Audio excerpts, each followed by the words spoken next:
It is wrongly perceived by the mainstream media that there has never been an official report of a UFO by any NASA astronaut. This is simply not so. Since the early experimental orbital craft were developed by ex-Nazi SS officers on behalf of NASA, American astronauts have continually reported strange UFOs. In many cases, photographs and even film was shot of these mysterious, unidentified flying objects. During his pioneering orbital flights in the Gemini 7 capsule, NASA astronaut Jim Lovell clearly alerted Mission Control of a bogey at 10 o'clock high. Capcom at Houston asked James Lovell if he had an actual sighting of a UFO. Lovell answered, "We have several, an actual sighting." Gemini 7 here, ILLUMINATI read. Last clear, 7, go ahead. I told you at 10 o'clock high. This is Houston, say again, 7.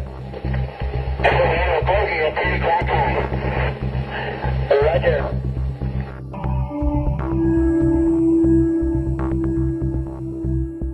On the 4th of June 1965, astronaut James McDivitt reported seeing a cylindrical-shaped craft.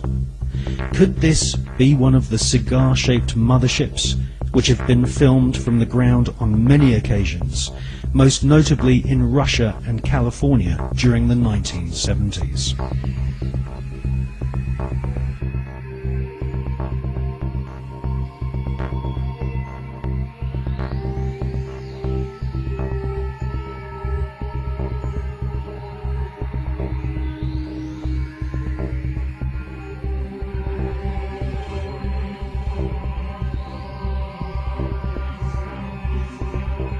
Former astronaut Gordon Cooper has publicly stated that his interest in UFOs was one of the reasons why he became an astronaut in the first place.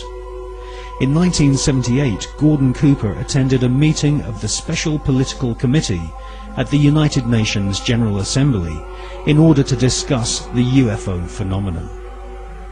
In a letter signed by Gordon Cooper, he said, "I believe that these extraterrestrial vehicles and their crews are visiting this planet from other planets.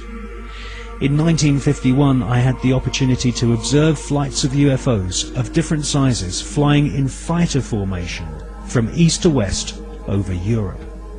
In a tape-recorded interview given by Cooper in 1973, he stated, "For many years I have lived with a secret, in a secrecy imposed on all specialists in astronautics. I can now reveal that every day in the USA, our radar instruments capture objects of form and composition unknown to us."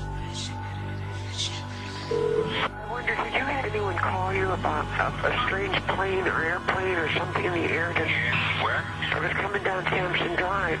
I don't know what it was. It was a flying saucer.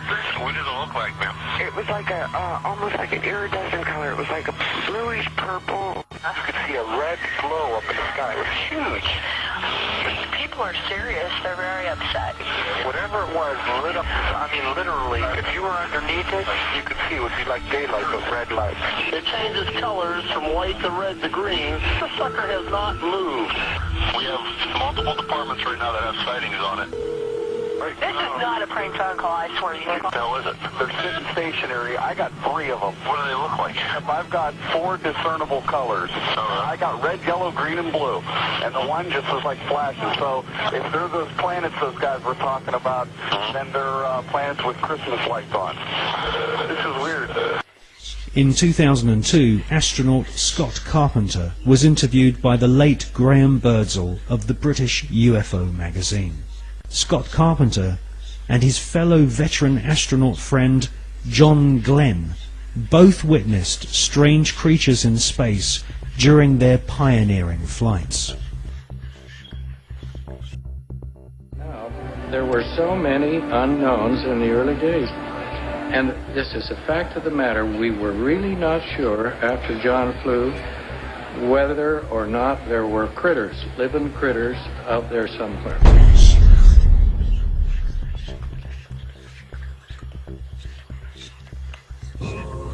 После этого, значит, у нас что-то закрутится, мы все ведем, потом начинаем проверку.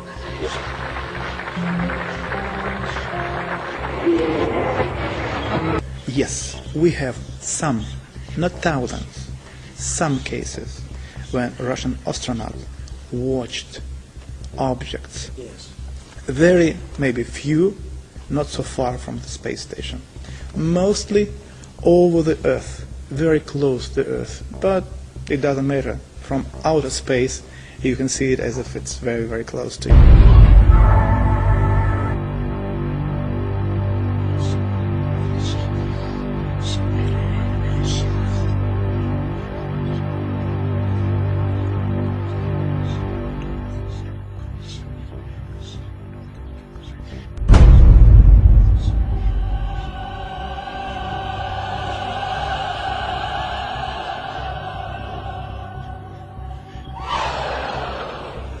You know, we have been investigating this particular question, and we came to very interesting conclusions. I wouldn't say that millions of people or thousands, no, but there are many people who have not been abducted because on their level of knowledge and on their level of understanding and abilities, they do not need to abduct people. No. I will try to explain what's going on. When you say they, you're talking about the... It is, yes, it is. It is. When it is are flying here, there are some kind of scientific expeditions which are visiting the planet.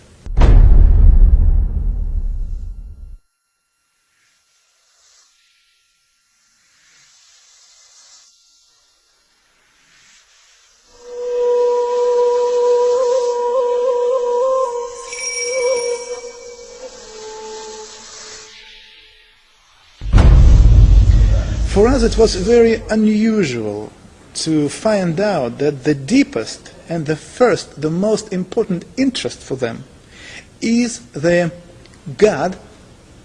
Who is He? They are looking and searching for God, yes, and His creation ways, understand everything, and they can learn it only in one way. If they learn and check how big human groups are behaving, kind of an invisible influence, and how people are reacting. At the same time, there is another very interesting technology. When they meet a person, they take from a person kind of a informational hologram.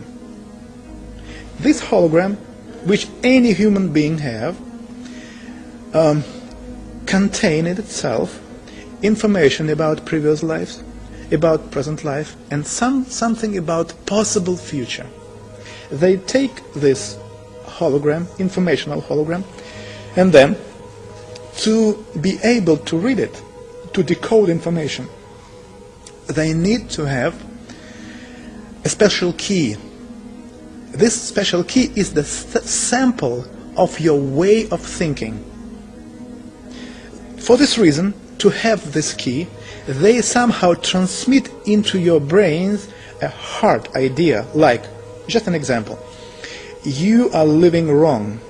You broke our laws on this planet. This is the reason why very soon, when the sky became dark, thousands and thousands of people will die, and only few of them will stay alive. And at this particular moment, when a human being starts to analyze this information, they just read it, like they take it like from a computer. Hops, that's it. They don't need anything.